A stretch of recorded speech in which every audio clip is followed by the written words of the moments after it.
रायगडावरती लाखोंचा जल्लोष आणि स्वराज्याचा दुष्काळ. महाराजांच्या नावाने घोषणा करणारा महाराष्ट्र, पण महाराजांच्या विचारापासून दूर जाणारा हा समाज. रायगड पुन्हा एकदा दुमदुमला. जय भवानी, जय शिवाजी.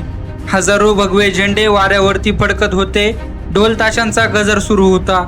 लाखो भक्तांच्या गर्दीने गड फुलून गेला होता. सोशल मीडियावरती फोटो, व्हिडिओ आणि रील्सचा महापूर आला होता. राजकीय नेत्यांच्या गाड्या रायगडाकडे धावत होत्या. भाषणामध्ये शिवरायांच्या नावाचा वर्ष होत होता. क्षणभर वाटले छत्रपती शिवाजी महाराजांचे स्वराज्य पुन्हा अवतरले की काय. पण रायगडावरून खाली आल्यानंतर वास्तवाने कानशिलात. कारण रायगडावरती राज्याभिषेक झाला असेल, पण महाराष्ट्रात अजूनही स्वराज्याचा राज्याभिषेक झालेला नाही. घोषणांचा महासागर, विचारांचा दुष्काळ. महाराष्ट्रात आज शिवाजी महाराजांवरती सर्वाधिक प्रेम व्यक्त केले जाते, पण एक विचित्र विरोधाभास आहे. महाराजांच्या नावाने लाखो घोषणा होतात. महाराजांच्या विचारांवरती हजारो भाषणे होतात. महाराजांच्या प्रतिमेसमोर लाखो फोटो काढले जातात, पण त्याच महाराष्ट्रात भ्रष्टाचार वाढतोय. त्याच महाराष्ट्रात शेतकरी आत्महत्या करतोय. त्याच महाराष्ट्रात बेरोजगार तरुण भरतीची वाट पाहत वयस्कर होतोय.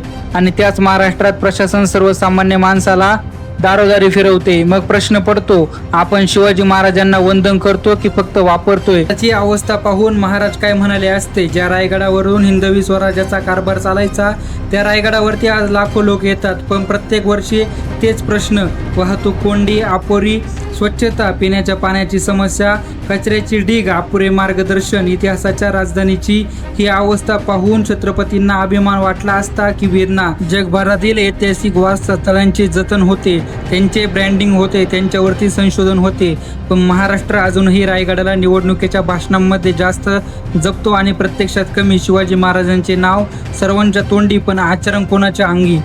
आज महाराष्ट्रातील प्रत्येक राजकीय पक्ष स्वतःला शिवरायांचा वारसदार म्हणवतो. प्रत्येक नेत्याच्या भाषणात छत्रपती शिवाजी महाराज असतात. प्रत्येक सभेत शिवाजी महाराज असतात. प्रत्येक निवडणुकीत शिवाजी महाराज असतात, पण प्रशासनात शिवाजी महाराज का दिसत नाही? शिवाजी महाराजांनी किल्ले जिंकले, आपण टेंडर जिंकण्यात गुंतलो आहोत. शिवाजी महाराजांनी रयतेचा विश्वास जिंकला, आज आपण लोकांचा विश्वास गमावण्यावरती आघाडीवरती आहोत. शिवाजी महाराजांनी सत्तेला जबाबदारी मानले, आज सत्ता म्हणजे विशेष अधिकार मानण्याची स्पर्धा सुरू आहे. तरुणांनो, महाराजांना फक्त डीपी मध्ये ठेवू नका. सर्वात मोठा प्रश्न आजच्या तरुणांचा आहे. रायगडावरती सर्वाधिक गर्दी कोणाची असते? तरुणांची. सोशल मीडियावरती सर्वाधिक पोस्ट कोणाच्या? तरुणांच्या. पण त्याच तरुणाला विचारले, अष्टप्रधान मंडळ काय होते? शिवाजी महाराजांचे प्रशासन कसे होते? रयत म्हणजे काय? तर आज प्रत्येकजण गप्प बसतो. आपण शिवरायांचे फोटो व्हायरल केले, पण त्यांचे विचार व्हायरल केले का? आपण तलवारीचे आकर्षण जपले, पण प्रशासनाचा आदर्श जपला का?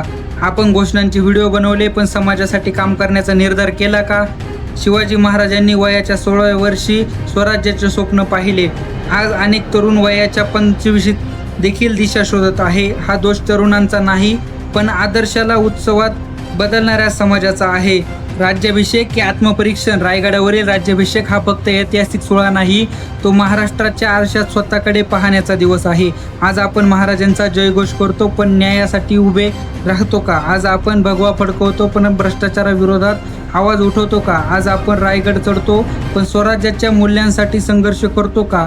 जर उत्तर नाही असेल, तर रायगडावरती कितीही लाखोंची गर्दी झाली तर ती फक्त यात्रा ठरेल, क्रांती नाही. शेवटचा प्रश्न, रायगडावरील प्रत्येक दगडात इतिहास झोपलेला आहे, तो आजही विचारत आहे. माझ्या नावाने घोषणा करणारे लाखो आहेत, पण माझ्या विचारांसाठी लढणारे किती? महाराष्ट्राने हा प्रश्न वगळून टाकू नये, कारण ज्या दिवशी आपण या प्रश्नाचे प्रामाणिक उत्तर देऊ, त्याच दिवशी रायगडावरती पुन्हा राज्याभिषेक सोहळा होईल. अशाच नवनवीन अपडेटसाठी महासंगम न्यूज नेटवर्कला लाईक, शेअर आणि सबस्क्राईब करायला विसरू नका. महासंगम न्यूज, खुलासा, सत्य असत्याचा.